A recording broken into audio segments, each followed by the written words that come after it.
welcome to Ursi's Unique Eats. I'm Ursula, also known as Ursi, and this is my kitchen. It's a particularly exciting moment in my kitchen because I am about to make my hands down absolute favorite appetizer, snack, / eat when I'm really craving something decadent and indulgent and want to eat a lot of cheese. I am making baked brie topped with fig jam.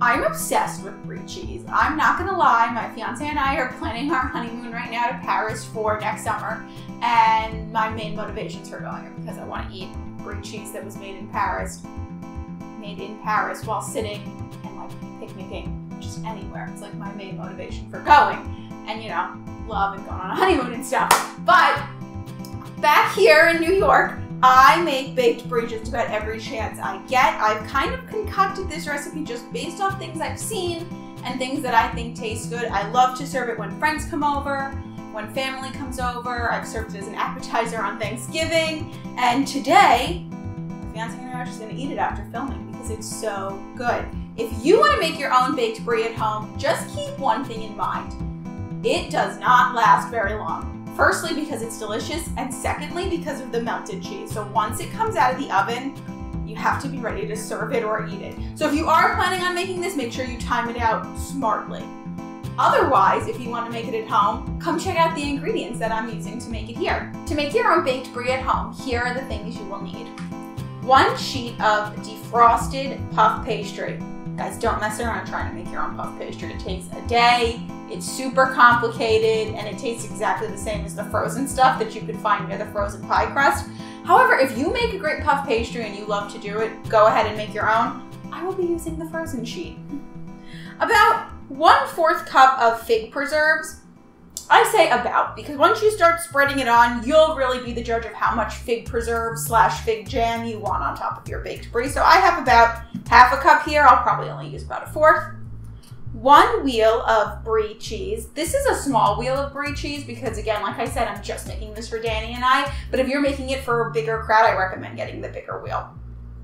And other than that, that's actually about it. I have a green apple on hand here, just because when I serve this, I like to put some fresh apples alongside of it. And on my table, I also have a funny looking rolling pin. I inherited this when I moved into this apartment. And a pizza cutter because I'm gonna cut the puff pastry, and I just find it really easy to use a pizza cutter instead of a knife. But other than that, those are all the ingredients. We're all set to start making our baked brie. Here we are with our puff pastry placed out on a traditional baking sheet. I put parchment paper on because the last thing you want is for your baked brie to be stuck to the pan and you don't get all the cheesy goodness. So unroll your puff pastry out onto the pan, and I'm just gonna use my rolling pin to very quickly give it a roll out. Again, I think it's perfect the way it is, but I really just want, oops, some of it's sticking. I just want it to be a little thin, that way it gets crispy and not all soggy on the bottom. If you are using a bigger wheel of brie cheese, you might need like 1.5 sheets, but usually I get away with just this 1 sheet because we leave a little of the top exposed. So once yours is rolled out and even, or as even as your eyeball can think it is, then go ahead and take your wheel of brie cheese and place it right in the middle. I know this is real complicated stuff here, making this recipe. It's actually one of my easier ones to make. I love it. Now, as you'll see, you're gonna have a lot of this puff pastry. You can just bring it up and fold it like that if that's more your style, and cover the whole thing and pop it in the oven, but I'm gonna make a cute little design. So, using my pizza cutter, I'm gonna eyeball cut out a circle. You can, of course, take a circular dish, a circular bowl, place it over, and cut it to get a perfect circle. But, I don't know, I'm feeling kind of bold today.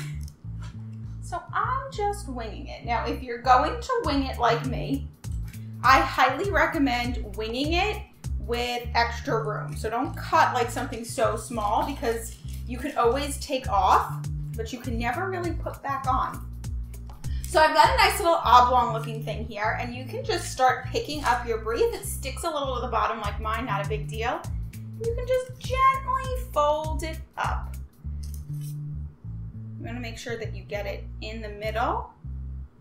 And if you want to make a little design like I'm making, go right ahead. So you see it just kind of naturally like folds up and in on itself. Thank goodness, because it can be really complicated sometimes to make designs with puff pastry when it's hot. And it is the middle of July right now. And like I've mentioned before, my apartment kitchen, not air conditioned, so it gets hot. I have to go stand in front of the AC in the living room after this. As you can see, when you're getting to this end, it can get a little complicated to make your design, but just fold it so. It doesn't have to be perfect. Look at that! All right, not exactly as perfect as I'd like it to be, but what in life is? I'm not perfect. This is not perfect, but I think it looks so cute and charming in a little rustic kind of way. So once you have this step done, now's some time to add your fig jam. Note about your fig jam or your fig preserves, it is gonna get really hot and bubbly in the oven and it's gonna melt and it is gonna ooze a little bit. That's fine. That's what fig jam does when it's heated up. So I'm gonna take a nice whopping tablespoon. I'm gonna put it here in the middle, the parts where the puff pastry is not covering. This way the puff will kind of hold it.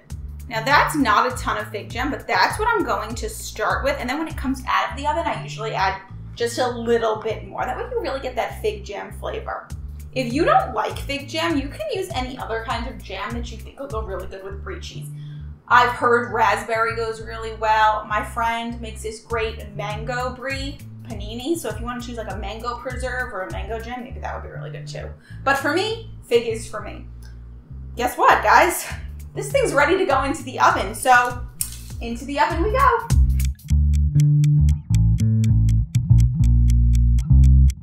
So while my baked Brie is going in the oven, I really like to get everything else set up and ready to serve it.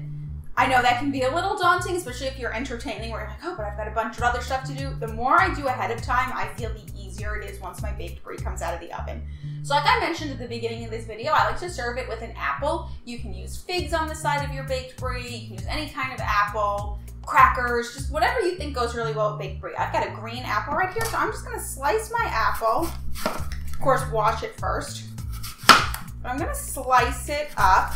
And then I'm gonna arrange it on the back, not on the back, on the outside of the dish that I'll be serving the baked Brie on. So you wanna go for nice slices, like about, I don't know, what's that, like half an inch thick? Half an inch thick. I'll check back in with you when I'm done slicing up this apple.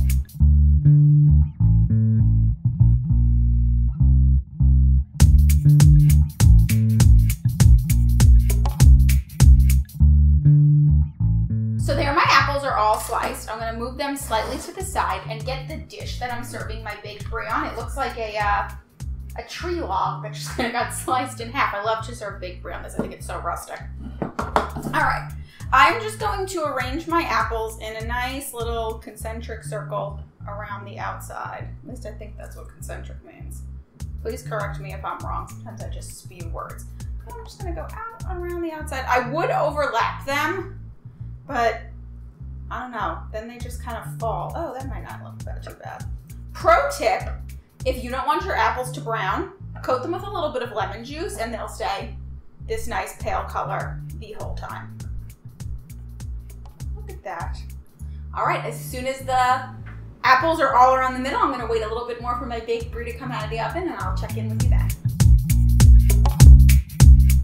All right, look what just came out of the oven. The most beautiful baked Brie I have ever created. It did slip down on the side a little bit, but nothing in life is perfect and neither will your baked Brie be. So it is piping hot. Please be so careful when you're handling it. The hot sugar and the jam preserves and the hot cheese can burn you quite badly. So be very careful. I'm gonna use a spatula to kind of shift it off here, touching it very lightly.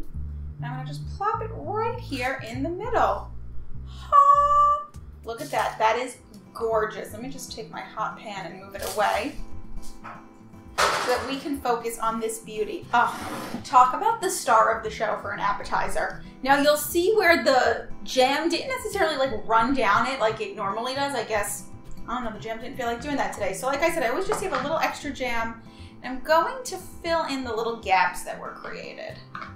That way, it just looks absolutely gorgeous and jam covered. Oh my God, I cannot wait to bite into this. Be careful, it's pretty hot. I'd say you let it cool for about 5 minutes before you eat it or before you serve it. to your guests. I'm Ursi from Ursi's Unique Eats. I hope you are as madly in love with your baked brie as I am. If you make this recipe at home, let me know how it went down in the comment section below, and make sure to like and subscribe to our channel. I put out videos every Thursday. Bon appetit! Enjoy your baked brie!